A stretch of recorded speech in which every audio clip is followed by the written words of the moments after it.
This is a big step that's going to get missed and frustrate a lot of people.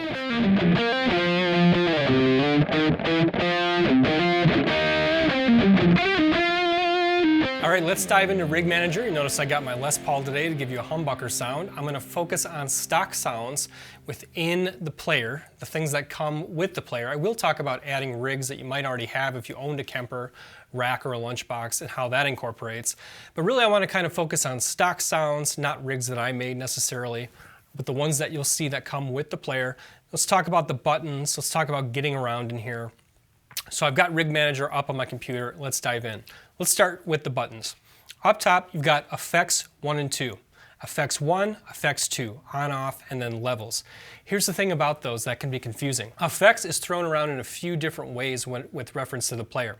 There are 4 total effects modules. Module A, Module B are ahead of the stack or amplifier, and then the modules 3, 4 are your delay and reverb post-stack. Where it gets a little confusing is if you go to assign a button, for instance with these foot switch buttons 1, 2, 3, you'll see the list gets a little complicated. Let me show you what I'm talking about. So if I click into this rig, I'm in the 1971 Mars, and I click on System. System off to the left is where you're going to be adjusting things like the foot switching. And here's what you'll notice. Foot switch 1, 2, and 3, and then combo 1, 2, combo 2, 3. I'm just going to focus on foot switch 1, 2, and 3 at the moment. You can assign those to what you want. But what gets confusing is, okay, let's say you have an effect loaded in module 1 or module A and module B. Let's do that right now. Let's say in module A, and this will give you an idea of what's available: wahs, distortions, boosters, equalizers, compressors, noise gate, chorus, phaser, flanger, pitch shifter, delay, reverb, a lot of amazing effects in this unit. In fact, you could argue that this is an effects unit if nothing else, and it would still be incredibly awesome. But let's go ahead and add something like a tube screamer type. It's called the green scream. So let's go ahead and do a crunchy green scream, and then after that green scream, I'm going to put right click and I'm going to add maybe a booster. So let's do a solo booster, okay? So now I have a tube screamer and a booster. Now, wouldn't it make sense if I could trigger those with my buttons 1 and 2? Well, to assign those, here's what you need to do. You go into System, you click on foot switch 1, and now here's where it gets a little confusing. Look at this long list. Now, wouldn't you maybe think you click on effect button 1? Nope. What you need to do is select effects 1 and effects 2. But here's the kicker. That does not mean module A and B, where these reside. In order to mess with that, you need to go into Rig. This is a big step that's going to get missed and frustrate a lot of people. You have to go into Rig right here. You have to go to FX1 assign and FX2 assign. These can be whatever you want, but remember, FX1, here's the knob up to the left, and FX2 knob up to the left. These are assignable functions. It does not necessarily mean effect A and B. So what you need to do is tell it, FX1, I want to be module A, which is the tube screamer, and then I'm going to tell it FX2, I want to be module B, which is my pure booster. Now, these are going to function as on-off, so that if I hit 1, here's with effects 1, which I made the green scream.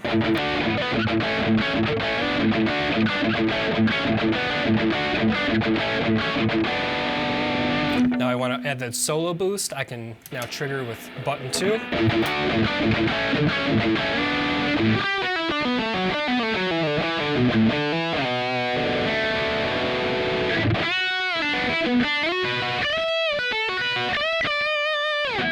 So you can see that makes a lot of sense live, right? So you'd have your tube screamer and your boost right in 1 and 2, because it comes from the factory where 1 and 3 are page up, page down in rigs.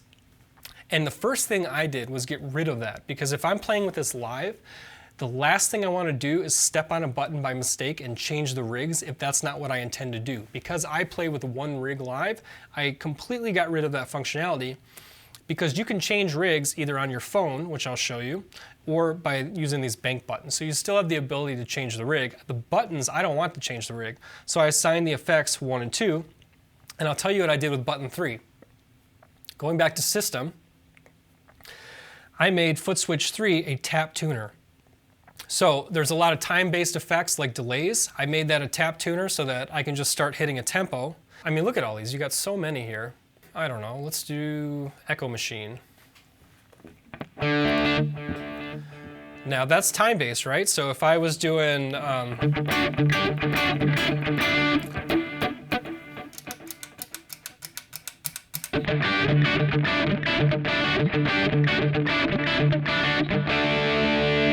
really handy from a playing perspective to have the tap tempo tuner on button 3 and then assign your most important effects 1 and 2 as on-offs to 1 and 2. So that's what I do.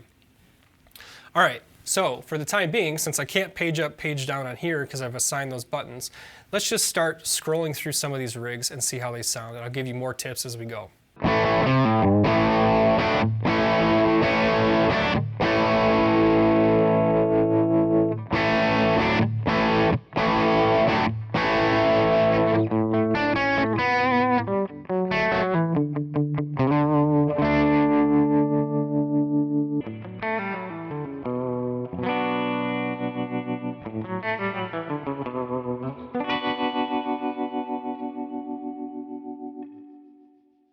Here's a great one. This is a Gilmore one.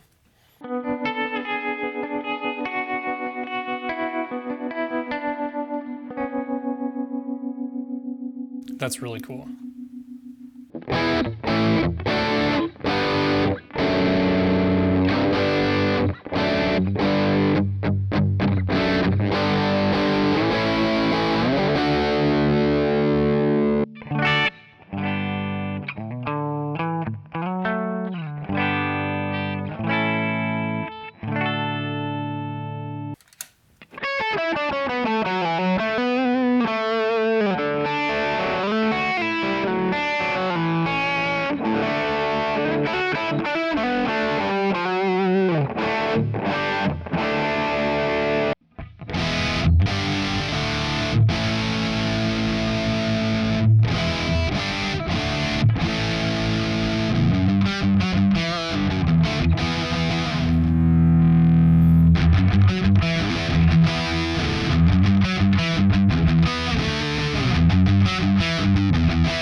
All right, so I've got a heavy rig here.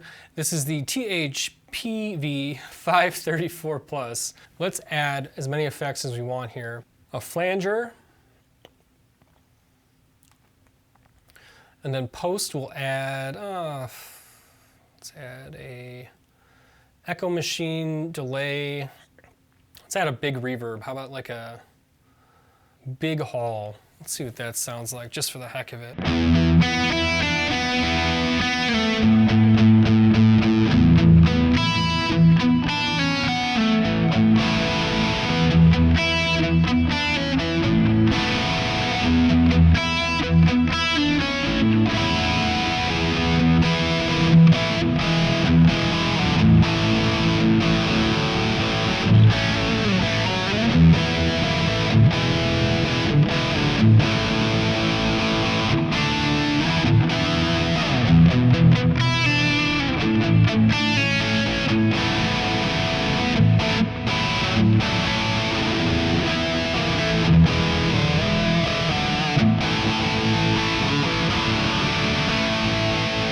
Let's get it going.